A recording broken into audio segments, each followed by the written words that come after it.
John just ran away from me because I was wielding a knife.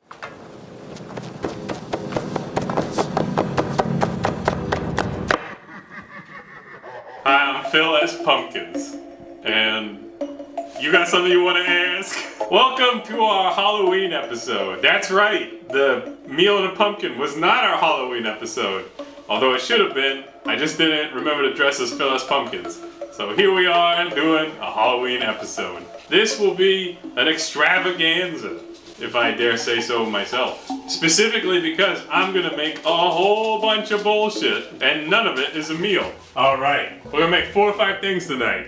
It's gonna be fun. The first step tonight is to prepare the drink, to make the drink, so that you can have that first step of making the drink. And I had to do a little movie magic because we did not have the time to do this according to Martha Stewart's recipe, which by the way is a bad recipe. Okay, it's a cider drink, but it's fun because it's decapitated heads, skulls in a cider. Yeah, the words are really flowing tonight. I'm communicating effectively.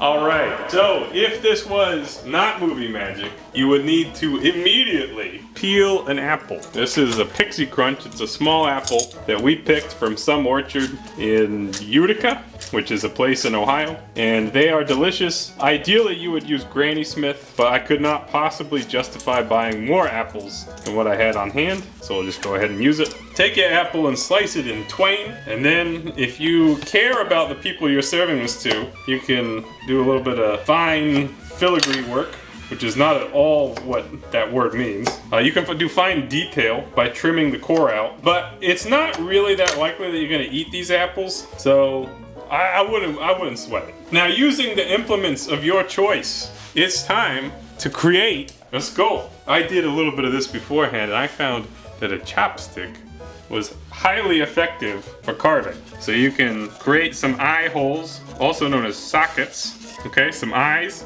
eyeballs, and then you can use a knife, or actually you can do the whole damn thing with a chopstick, to carve a demented mouth into this bad boy, or gal, and maybe even a couple of nose holes. Okay, so looks dumb, and that's fine. That's totally fine that it looks dumb, because you want something that looks demented. It is part of the Halloween spirit for things to be, you know, demented and hideous and ugly and awful. So just really do your worst here. That's what I'm trying to say. He's like, oh God, I'm allergic to chopsticks, oh. Okay, now I should have told you to preheat your oven to 250 degrees Fahrenheit. Okay, so imagine that I did this 90 minutes ago. Because I actually did do it 90 minutes ago. And here are some hideous apples that I carved previously. I tried to make them awful and funny. Okay, fantastic. Now, get you a pot, a great big pot. And you can warm it up. You can warm up that pot. And then you're gonna need some cider. Another half gallon of fresh apple cider. You could use, really any kind of cider would be fine. So another thing you can do is very carefully stick cloves into the eyeballs of your demented, tortured skulls. You could just like totally miss the sockets like I am. Nice job, Phil. That one was real good. Well, I got some more. I got some apple juice. This is Simply Apple. It's pretty similar to apple cider, so we'll pour that in too. All right. Now you could put some cinnamon if you like. That's a Phil S. Pumpkins upgrade. This is retractable cinnamon. You can see it's telescopic. See, came like that. All right, and then you want one of these fine things. This is frozen juice. I grew up drinking this kind of stuff. It's frozen, you mix it with the OJ and shit. The number one ingredient in this frozen lemonade is corn syrup. So you know it's gonna have that distinctive flavor. All right, so get you one of those and pour it right in, okay? And then all you gotta do is put your little appley dudes to float in there, and when they're baked, they should float even more. Look at that. Look at, isn't that festive, autumnal, and fun? It looks like wretched, doesn't it? But in the best way.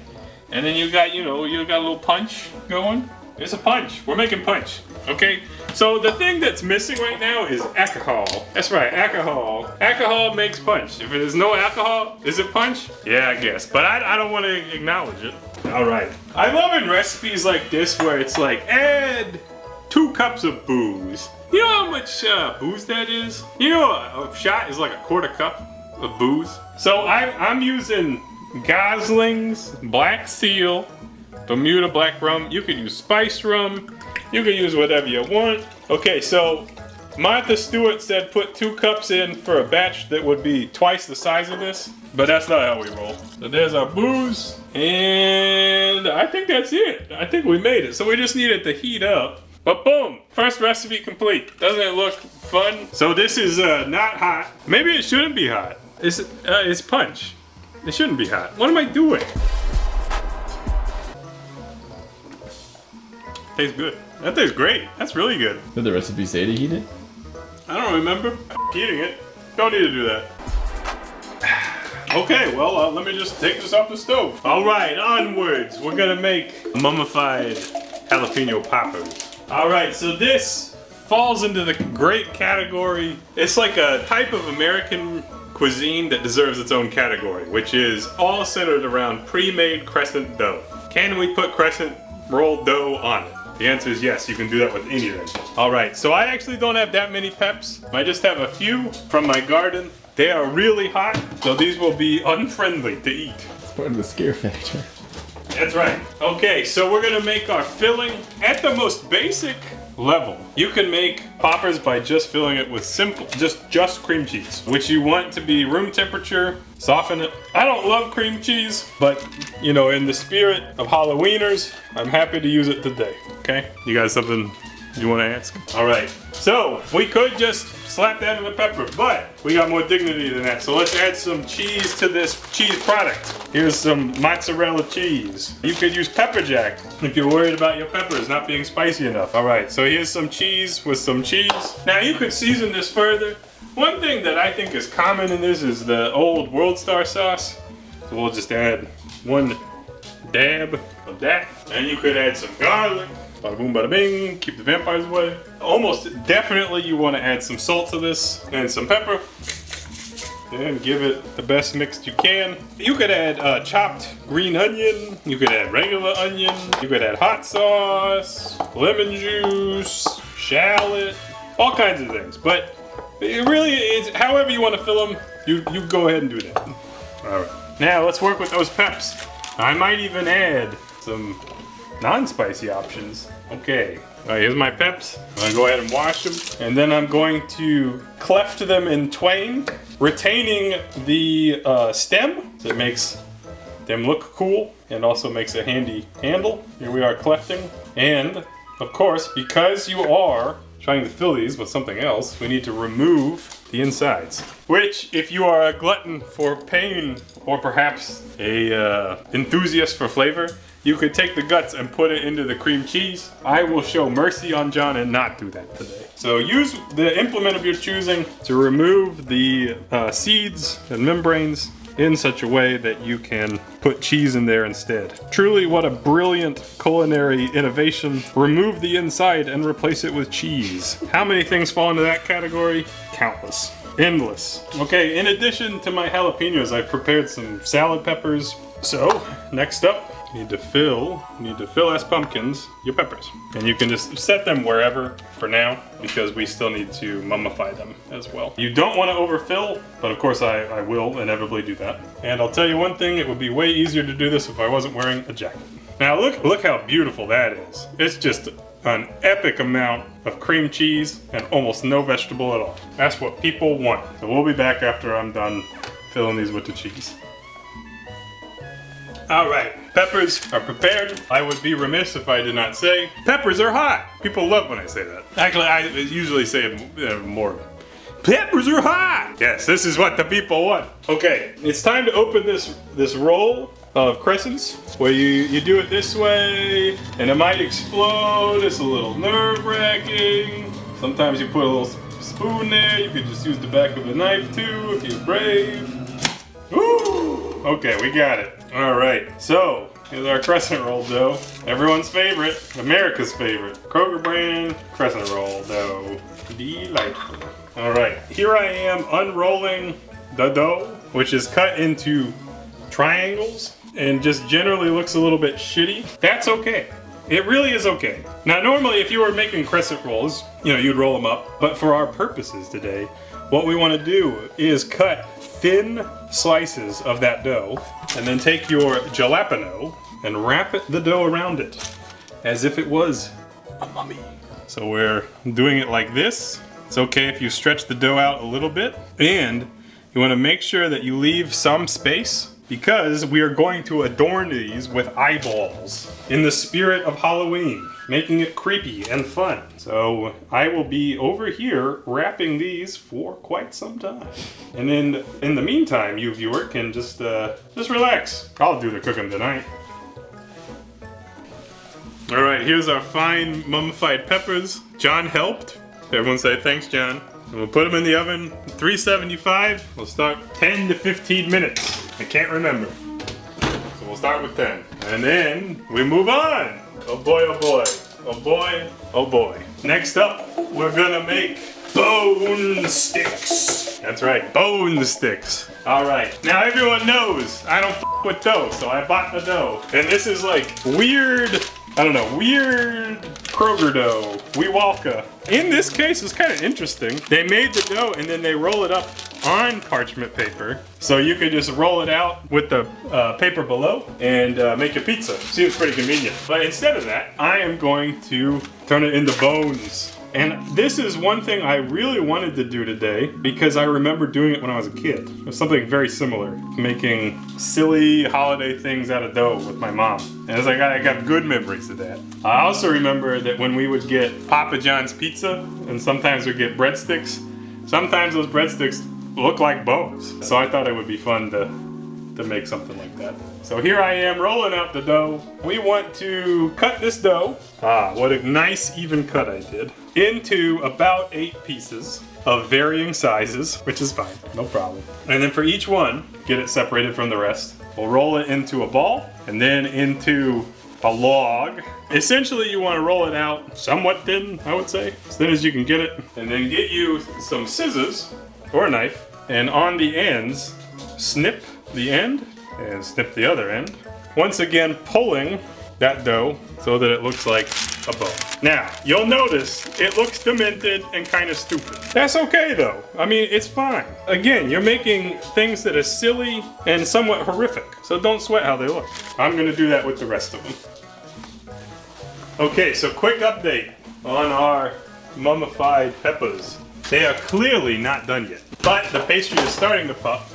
If you would like, you can add a little cooking spray in order to make it taste like shitty cooking spray, but also to brown it a little bit. And of course, you could salt things too. Sometimes people ask me how to make food taste good, and like salting is one of the things you can do. Okay, melt some butter.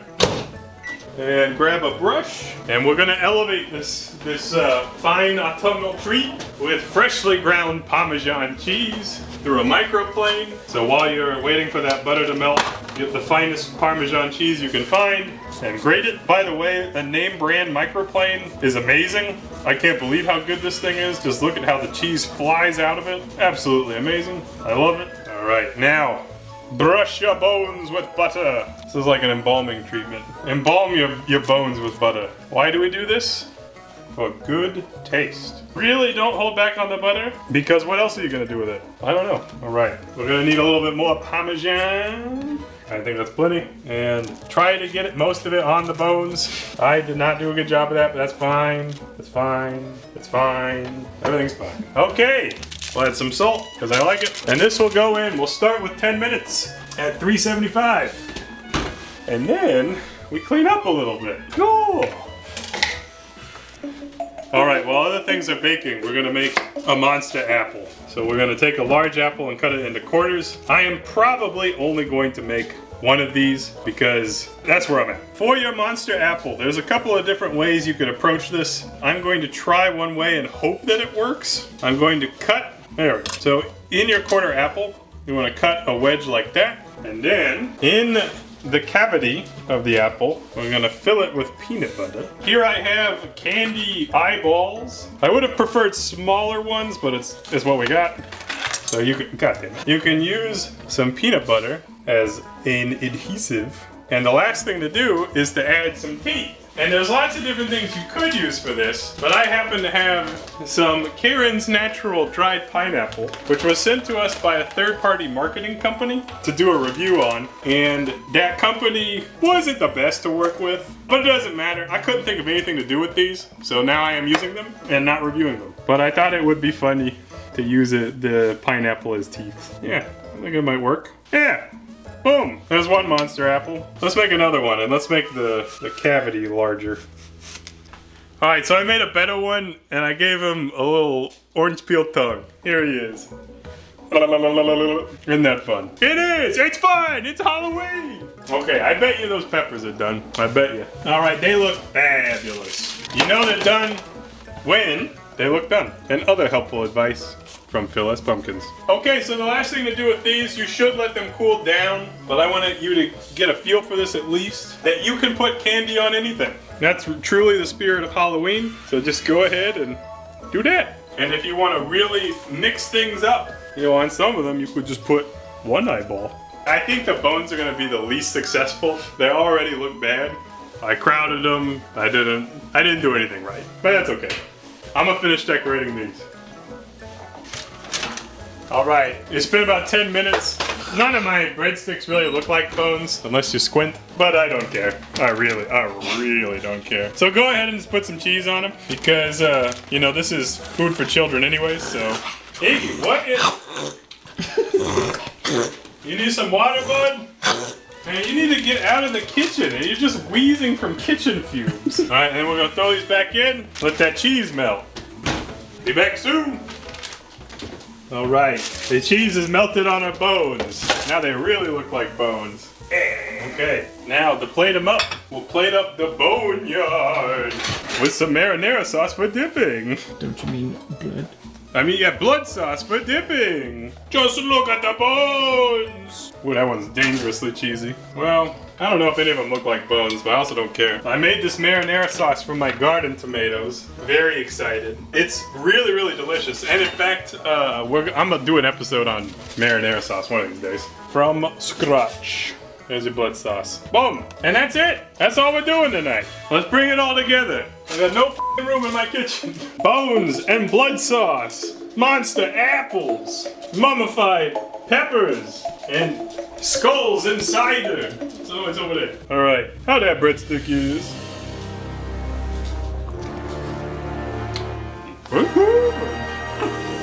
God damn it, Iggy! Alright, do you want to eat the candy piece? Probably not.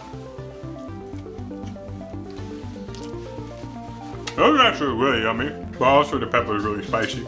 It burns! And I'm not even gonna bother eating the apple because I don't know how to eat it. So, that's our show. I hope you enjoyed this Halloween extravaganza. I'm Phil S. Pumpkins, here tonight to ask you. You got something you want to ask? Well, I can't hear you, so you can't. That's how you do it. See you next time. Toast is done. Happy Halloween!